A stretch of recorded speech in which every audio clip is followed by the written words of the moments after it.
early, you get backed up, you're far away, headset goes out. There's some things there when it's real cold. We just got to be better as a collective group. The moment Tommy Reese said the words, "the headset goes out," the entire NFL world should have stopped and looked up. Because that wasn't just a throwaway excuse in a press conference. That was a crack in the story.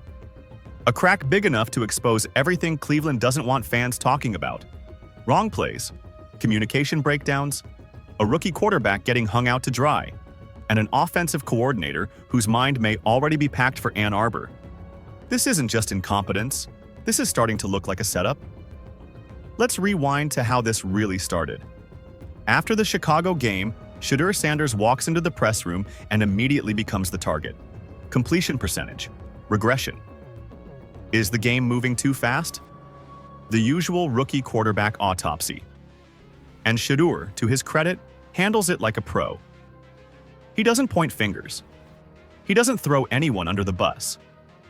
He talks about growth, adjustments, learning the NFL, owning his mistakes. I mean, yeah, we got a wide receiver core that should be working at Home Depot. He's throwing to some dudes that should be taking your orders at the local Starbucks right now. Exactly what you want to hear from a franchise quarterback trying to survive his first storm. Then Tommy Reese steps to the podium the next day, and suddenly the narrative shifts in a way that should make everyone uncomfortable. Because instead of backing his quarterback, Reese admits something that changes everything. Operational issues, communication problems, and then the bombshell, the headset went out in an NFL game in 2024. According to Reese, cold weather caused the quarterback's headset to malfunction, leading to late or incorrect play calls. Let that sink in. This is the same league that plays every winter in Green Bay and Buffalo. The same league with billion-dollar broadcast tech, real-time tracking chips, and instant replay from every angle. But suddenly, a quarterback can't hear the play because it's cold outside?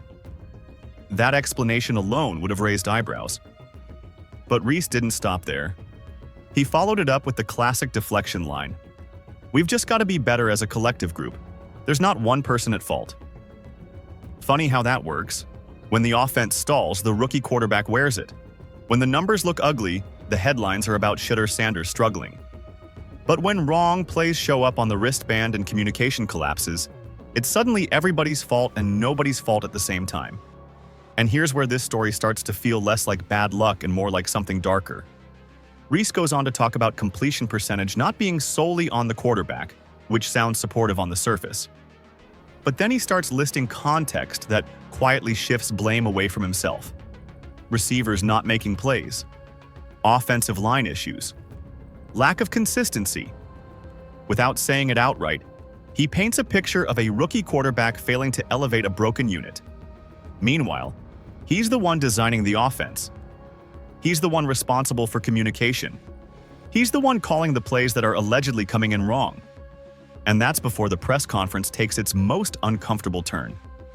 A reporter asks Reese directly about the Michigan job. His name has been circulating. Is he a candidate? Is there interest? This is where a committed coordinator shuts it down cleanly. No interviews. I'm focused here. Reese doesn't do that. Instead, he gives a vague politician-style answer about being focused on his current job and not wanting to get into details. When pressed again on whether Michigan has contacted him, he dodges. Completely. That wasn't denial. That was confirmation without saying it. Think about the timing. A rookie quarterback under fire, an offense near the bottom of the league, admitted communication failures, and the offensive coordinator is actively fielding questions about leaving for a college job. From the outside, it looks like a man already planning his exit while the house is still burning. And that raises a question nobody in that room wanted to ask out loud. If Tommy Reese is mentally gone, who's actually developing Shedeur Sanders? Because development doesn't happen by accident. It takes obsession. It takes preparation. It takes clarity. And when you're already imagining your next press conference in Ann Arbor, details start slipping. Play sheets get sloppy. Communication gets lazy. Accountability gets blurry. Suddenly, it's weather issues. It's collective responsibility. It's anything except the coordinator himself. Meanwhile, Shedeur Sanders is trying to survive. Look at the situation he's been dropped into. A receiving group that struggles to separate and drops routine passes. An offensive line that collapses under pressure. A scheme that doesn't consistently play to his strengths. Compare that to what he had at Colorado. Travis Hunter. Designed reads. Protection that, while imperfect, at least functioned within a clear plan. Cleveland gave him spare parts and expectations. And yet, even in this mess, the tape tells a different story than the headlines. Reese himself admits it. There are explosive plays. There are throws down the middle, post routes against zero coverage, balls delivered on time while Shedeur is getting hit. He's extending plays, evading pressure, making NFL-level throws. Reese even calls accuracy one of Shedeur's greatest strengths. So if the accuracy is there, if the arm talent is there, if the poise is there, why is the completion percentage down? That's the question nobody wants to answer honestly, because the real answers point everywhere except the quarterback. Drops, missed protections, wrong plays on the wristband, late calls through a malfunctioning headset, and an offensive coordinator whose attention appears split at best.